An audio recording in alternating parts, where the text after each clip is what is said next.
Hey everyone, this is Andrew E. Guy. I'm excited about being here today. I want to give you some really quick tips on how you can overcome anxiety and address depression by tricking your brain to think positive thoughts. Okay? So I want to give this to you, and then you can use it where you live, where you work, and where you play. And that's my purpose in life.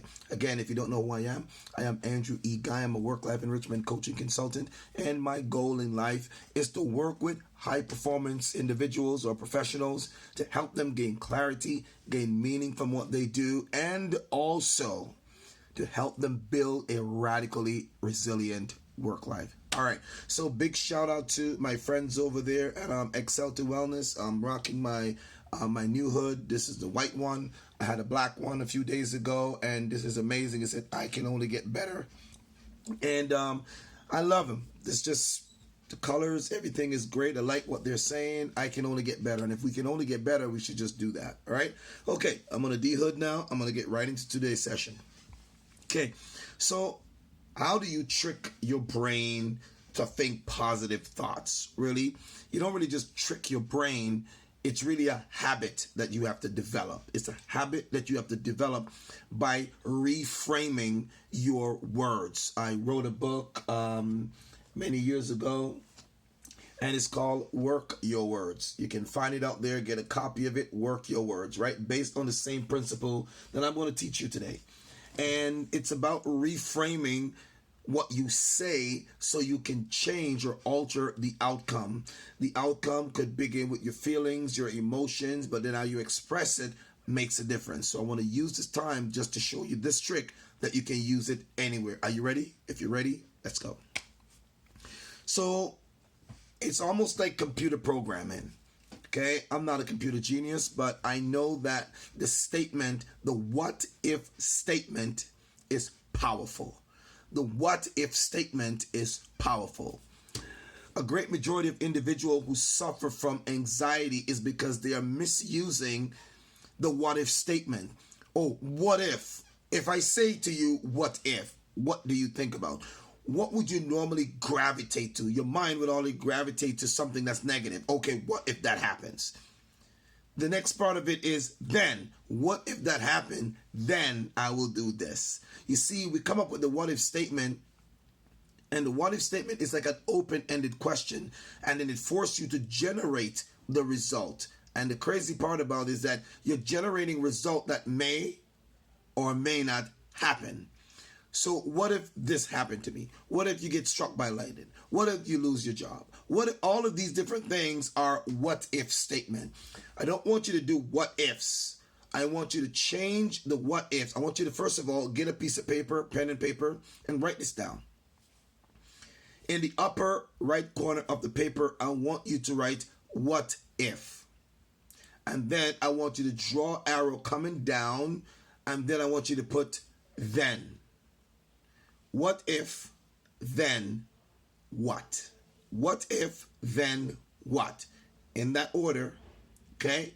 And then I want you to put below that or drop another arrow coming down, and then I want you to write the word what is. So what if, arrow down, then below that you're going to put then what? Draw another arrow coming down, and then I want you to put what is. Does that make sense? So let me show you how to apply that. So when you say, what if this happened to me? Okay? What if, think of something that you don't want to happen to yourself. But then you ask yourself, what if? What if it happens? You're basically living in chance. It's like Russian roulette. It's like you went to the casino and you just throw your money on the table and you said, what if I win? What if I don't win?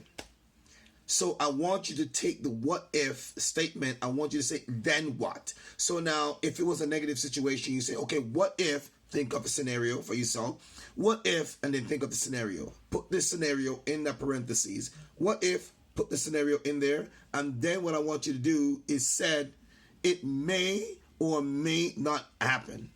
What if, it may or it may not happen. When you do that, I want you to say to yourself, then what? Then what? If you ask yourself the what if question and then you ask yourself and you say to yourself, then what? If that is the option, then what will happen if this thing comes to fruition? That's what I need you to be thinking about. What if you say, well, what if I don't lose my job? What if I don't end up in an accident? What if? Okay?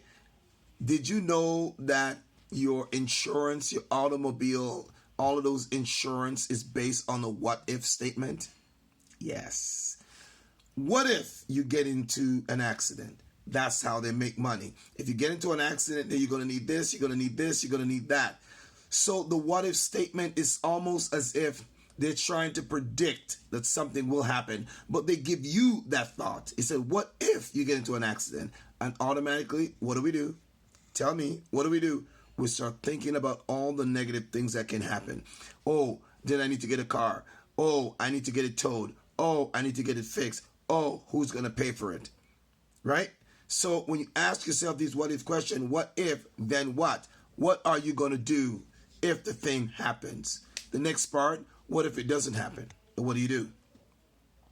What do you do if something doesn't happen? What do you do if you didn't lose your job?